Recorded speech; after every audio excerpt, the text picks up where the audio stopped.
Hey guys, powerful health anxiety story, chapter number 2. Dennis here with you. Thanks for being a part of this video. Thank you for liking and sharing this video. Now, guys, chapter 1 was so successful that a couple of people have been writing me and going, Dennis, can you make a chapter 2?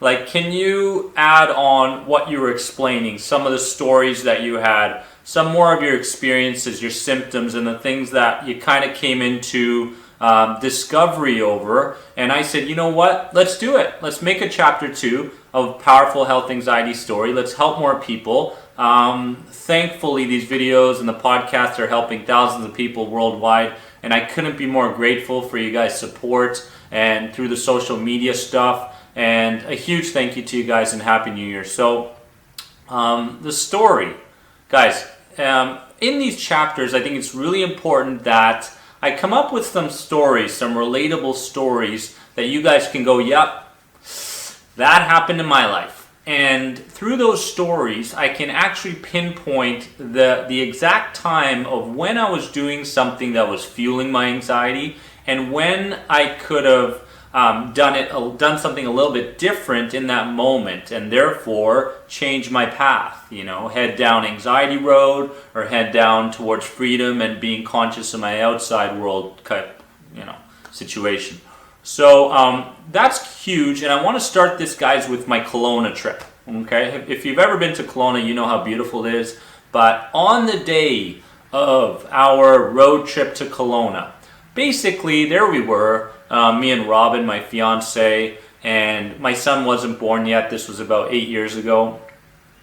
And we got in the car, everything ready to go, and ready to go to Kelowna. And her sister was living there, and really excited to see us and everything like that. So the trip started really well, really enthusiastically. This is going to be so much fun.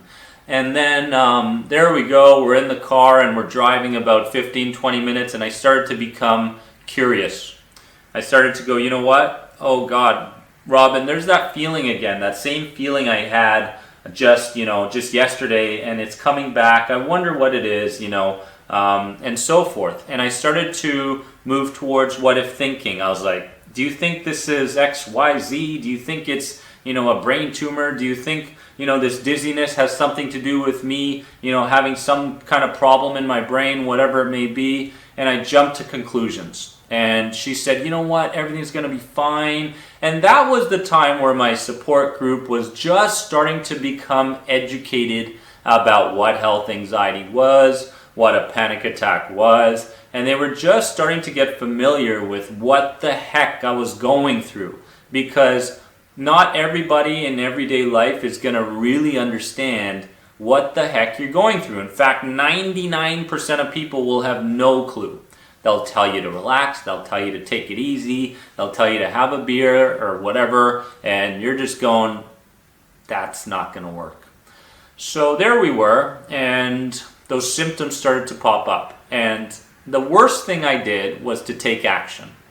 And what I did there was I said, you know what, I got to get to the doctors, Robin, I have to. I'm not feeling good. I'm feeling dizzy. I'm feeling panicky.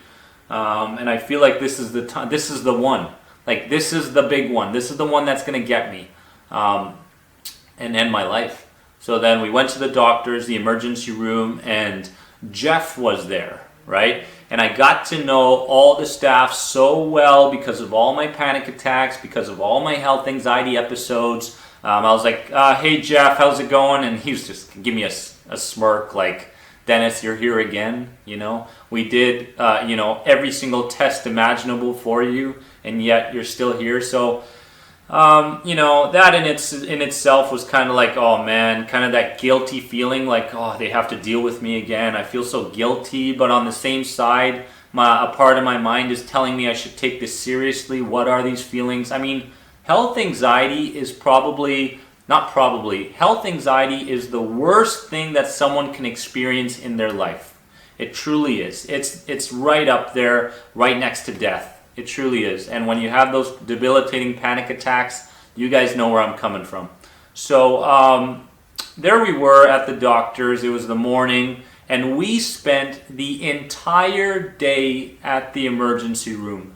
And it took 3 hours to get a bed. We got on the bed, we did the same blood tests, we took some different scans, everything was rolling along like it normally was. Jeff, the doctor, gave me, some medication. I believe it was an Ativan or something like that. He put some fluids in me, whatever, some IVs, and there I was sitting on the bed going, Jesus Christ, like, here we are again, and just thinking, what the heck is going on with my life? Like, what is happening? I have nowhere to go. I have no one to talk to. Nobody understands what I'm going through. I can't even make it through a 4 or 5 hour drive to kind of get in a vacation mode. It's almost impossible. And I was just sitting there going, just shaking my head and wondering if this will ever end, or if this is my life. Like, is this truly the way my life is going to go forever? Am I constantly going to hide from things? Am I constantly going to run from things? Am I going to fear the world? Am I never going to have deep connections with people? Am I never going to get to that career that I truly want? Am I never going to get to start that business that I want? And there was just like this constant dread and guilt and fear and everything. And so there we were, and I was there all day, and the doctor, and Robin actually knew. Robin knew that I needed the okay. Like, I needed that okay from the doctor, and the doctor to tell me, you know what, Dennis? A-okay, you're good to go. And she knew I needed that in order to move on. Not her, not anybody else would be able to put me out of my misery, out of the state that I was in. So there I was, and the doctor said, Dennis, we've done all the tests, and it looks like, yeah, you've got anxiety. And I was like, okay, great, there it is. And that's the confirmation that I needed in order to move on in my day. And the funny thing is that the adrenaline was still running throughout the day. I got out of the doctor's office, there I was, and we were driving, and I said, no, I'm going to drive, Robin. I'm not going to let you drive. I need to, for once, face this fear. But I needed that okay in order to face my fear. I needed someone to kind of say, Dennis, what you have is anxiety. It's not a brain tumor. It's not this. It's not that. We've done all the tests, and this is anxiety.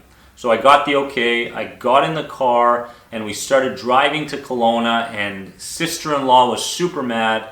And she said, where have you guys been? You were supposed to be here 10, 11 hours ago. And so we explained the whole story. And again, the feeling of guilt, the feeling of, oh man, I just wish that she didn't think of me in that way. The feeling of being judged from somebody. And you've been there, true or true, you've been there. And we drove to Kelowna, we made it, and everything was fine and dandy in the end. And of course I had some more episodes on that trip. But the overall thing here that I want you to understand is during that trip and close after that, I started to realize that the 3 waves of fear are what keeps the fear alive. It's what keeps anxiety alive. It's what keeps panic attacks coming in your life. The first one is curiosity, right?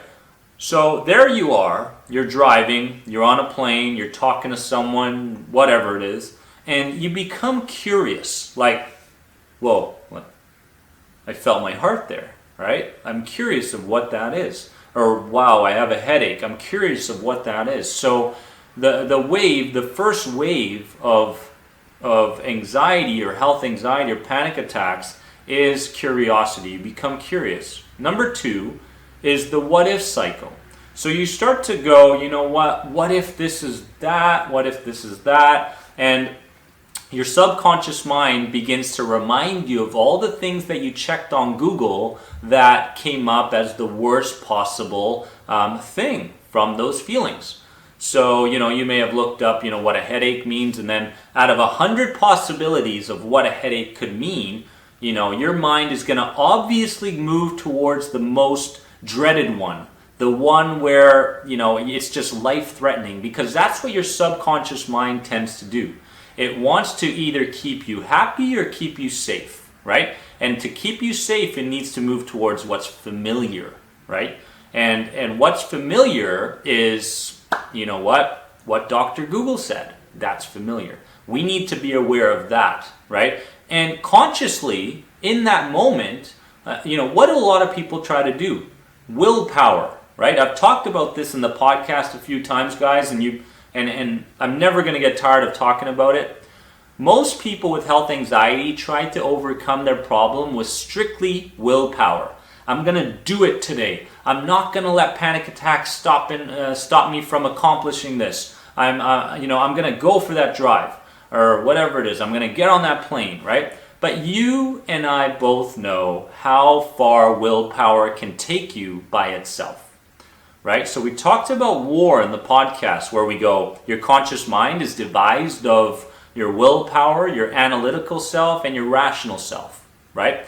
But your conscious mind is only 10% of the puzzle, of the equation, right? And the other 90% of you, the unconscious mind, is what's driving you. That's the meat. That's the driving force. So no matter how much willpower I had in that moment, like I'm gonna do this, I'm gonna stay on the road. I'm gonna do this. I'm not gonna let this happen. I'm not gonna blah blah blah blah blah.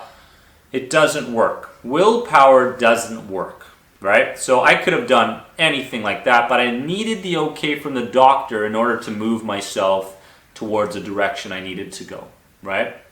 So understand the 3 waves of fear. This is critical. It's critical. It's huge. Curiosity, what if, and taking action. The third one is taking action, and that's the worst thing you can do. That's the immediate thing your subconscious mind tells you to do. But again, it's the worst thing because it keeps you in the cycle of fear. It keeps you in the cycle of, thinking the worst. It keeps you in the cycle of dreading the next day or the next thing that you do or the next event. So the best thing you can do is ride the wave, right? Taking action and taking that pill or going to the doctor or searching Google for your symptoms or talking to that person that's going to tell you everything's going to be okay and sugarcoat the problem, only keeps you coping with your problem. It doesn't end the problem, right? And so I want you guys to truly understand that. And a lot of times people come to me and go, Dennis, I need a bunch of one-on-one sessions with you in order for you to keep me accountable, right, for my problem. I need to be first responsible that anxiety is because of what I've done, not because of anything external or whatever. I first need to feel responsible for my problem, my condition, and then I need accountability. And that's what people are missing. They're missing that person that keeps them accountable to change their habits, to walk their subconscious mind through things, to train their mind towards what's right and what's wrong, to train their mind to understand what to fear and what not to fear. If you just let your unconscious mind go wild with your life, you can see the results and see what happens, right? It's time to basically catch those thoughts. It's time to catch those thoughts and go, you know what? Snap that elastic band. And I've got that in another video where it was like this powerful tool I used. And every time a thought came up that provoked me to take action or to fear or run away from something, I would snap my elastic band on my wrist, and I would basically stop myself in that situation. I go, hold on, stop. Don't take action, right? Let's stay with this. Let's ride the wave. Let's give it a few seconds of our time and let's let it do its worst. And then let's let the storm pass, right? That in itself, that is the key to success over health anxiety, right?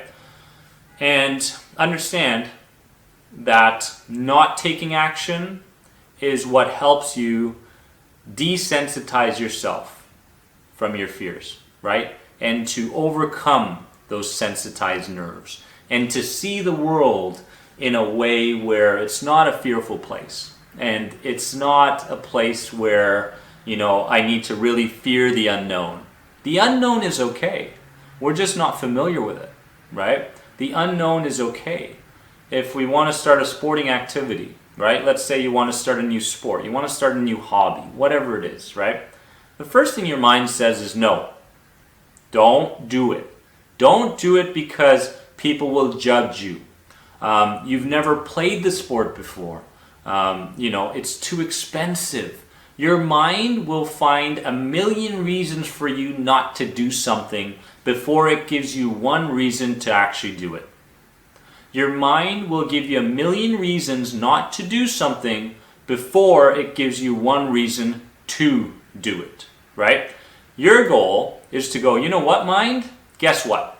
I'm not gonna let you run my life. I'm gonna deal with you here and now. And this is what's gonna happen. I'm gonna do that sport. I'm going to learn that sport through YouTube. I'm going to self-train myself. I'm going to become self-disciplined. I'm going to make a firm decision that I will partake in what I fear. Just because I fear something doesn't mean I must avoid it. Doesn't mean I need to run from it. Doesn't mean that I need to mask it with all sorts of crap that we use in today's world, from medications, which I truly do believe there's a time and place for, or coping techniques, or whatever kind of sugarcoating technique your therapist has been telling you for the last 7 years and that you've only had 25% success rate with. Okay? And that's the truth. Like, I'm just tired of sugarcoating stuff, guys. And this is what I do with my one-on-ones, this is what we do through the program, is that we get to the root. Right? And the other thing is with this video, I want you guys to understand how important it is to disidentify from who you are as a person.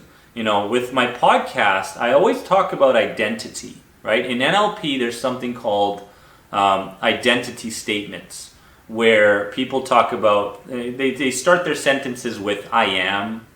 I am is probably the worst, right? Because they would rather fight for that belief than anything get in the way of that belief, right? An I am statement is something that is so powerful to somebody that they'll do almost anything at a certain level in their mind to keep that belief, right? Whether it's good or whether it's bad.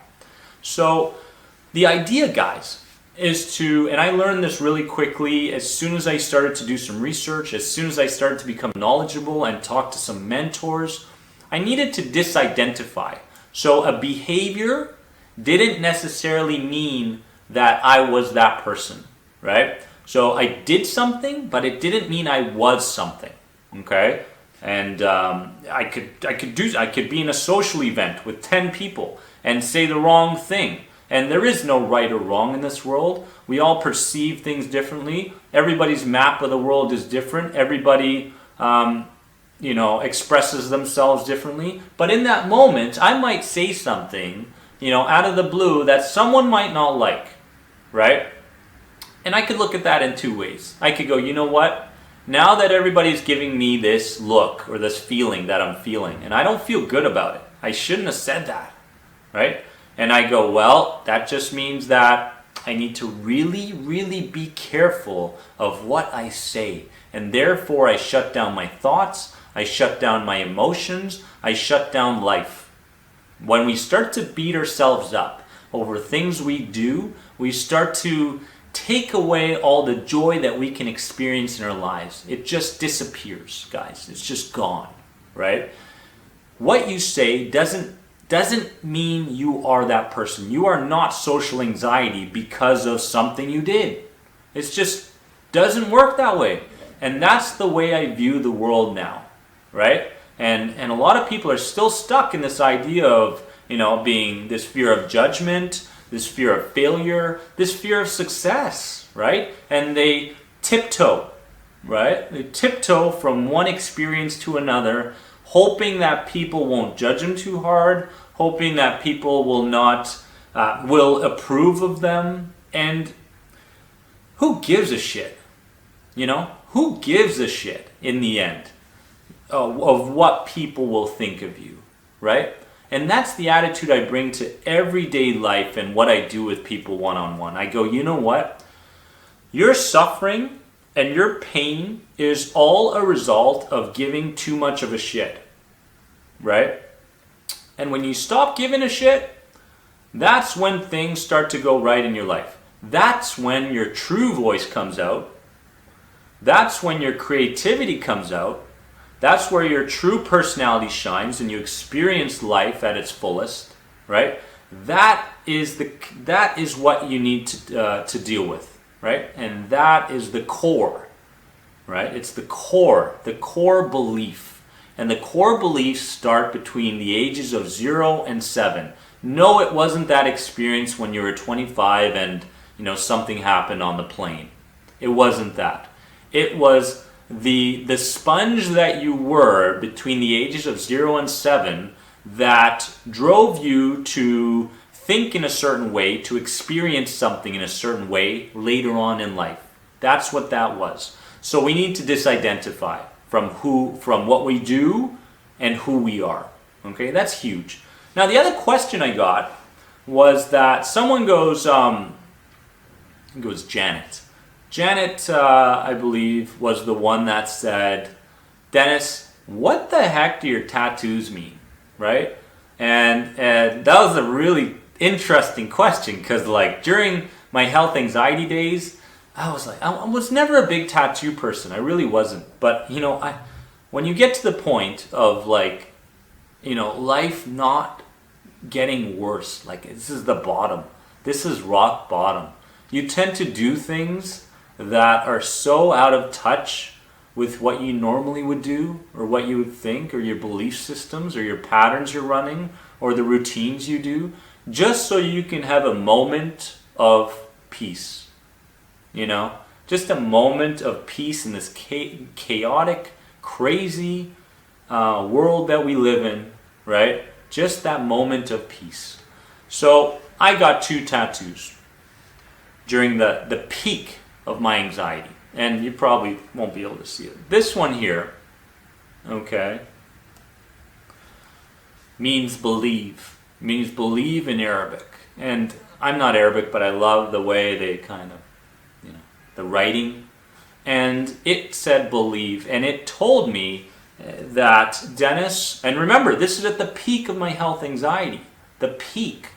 It said, Dennis, believe that you one day will not be the person you are in this moment. Continue to believe, right? Have the faith that one day things will be much, much different than what they are. So that tattoo of believe in another language got me to stay on track, and every time I looked at it, it was like an anchor. I look at it and I anchored in that feeling yep, today's just another day. And I'm working towards changing my life. I'm working towards practicing these new habits. I am. And I believe that one day everything will be different. Now the other tattoo, the second one, right there, is, it says, all power is from within and is therefore under our own control. Now, why do you think I would get a tattoo like that at the peak of my health anxiety? All power is from within and is therefore under our own control. Because it's not so much that the outer world, the external world, is what's controlling us. I, in fact, have total control over what I want to think, what I want to believe, the actions I want to take, the emotions that I have control over how much power I give all of those things. All of them.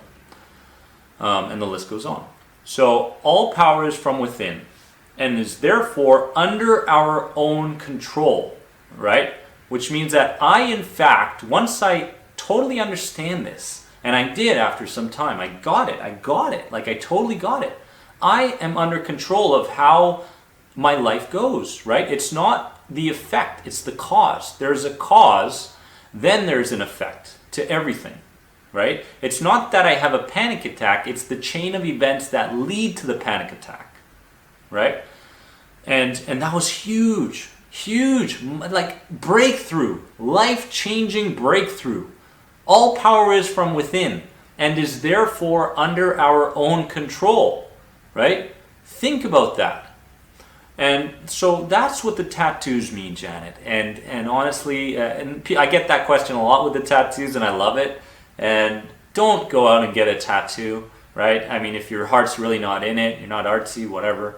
But I just wanted to share that with you guys and to show you what it really meant. And the other thing, and the final thing of this chapter 2 video, is that I started to allow myself to feel good. I started to allow myself to have good experiences. Now, let me see if you can relate to this, right? So you're going about your day, and all of a sudden, you have this good feeling. And you go, oh my, that feels good. That's really nice, or that's good. I love the way that person complimented me on my new shirt. I love that. And then your mind goes, no, hold on. You're not supposed to feel good. And stuff that stuff back down, right? That's not you. Your true identity is victim. You are victim. You are not warrior. You are victim. And then you go, oh, right. You turn your attention from that good feeling. You're not absorbed in it. And all of a sudden you start to live your life that way, where you don't allow yourself to feel good, have good thoughts, have good beliefs, good feelings, good emotions, and have good experiences. So it's truly important that you allow yourself to feel good. You allow yourself to have good thoughts. You allow yourself to have good feelings. Because when you do that, your life starts to change. Everything starts to change, right? You start going towards a path of freedom. You start becoming this person who has behavioral flexibility. And behavioral flexibility means that you've got more options. You don't just have to be one way. You can take a certain experience and you can behave differently now, right? Because you think of things in different ways. So it's really important, guys, that you start to allow yourself, just like I did, to have those good feelings, those good thoughts, those good experiences, because you deserve it. As we move into 2017, there's a lot of people out there going, Dennis, I'm going to make this New Year's resolution. You know, I get tons of emails about New Year's resolutions, and I keep telling people the same thing. There's a big difference between making a resolution and having the drive to continue with that resolution on to March, April, May, and June, and then therefore your entire life, right? There's a big difference. And the only thing that will keep your resolution alive is seeing the end result in mind, guys. What do you want your life to look like in 5 to 10 years' time, right? I mean, what kind of regrets are you going to live if you don't make the decision of moving from victim to warrior? Remember, we talked about identity. Right now you're a victim, but here your warrior side wants to come out, but you're not allowing it. You're not allowing it. It's time to allow it. It's time to make that decision. It's time to commit to the right mindset and strategy from people that have been in your shoes. Do the End the Anxiety program. Head to anxietyexit.com. Do it and get better, right? If you have any questions, I am at anxietyexit.com, guys. Thank you so much for being a part of this video. I love you guys. And remember that you are more than anxiety. See you guys in the next video.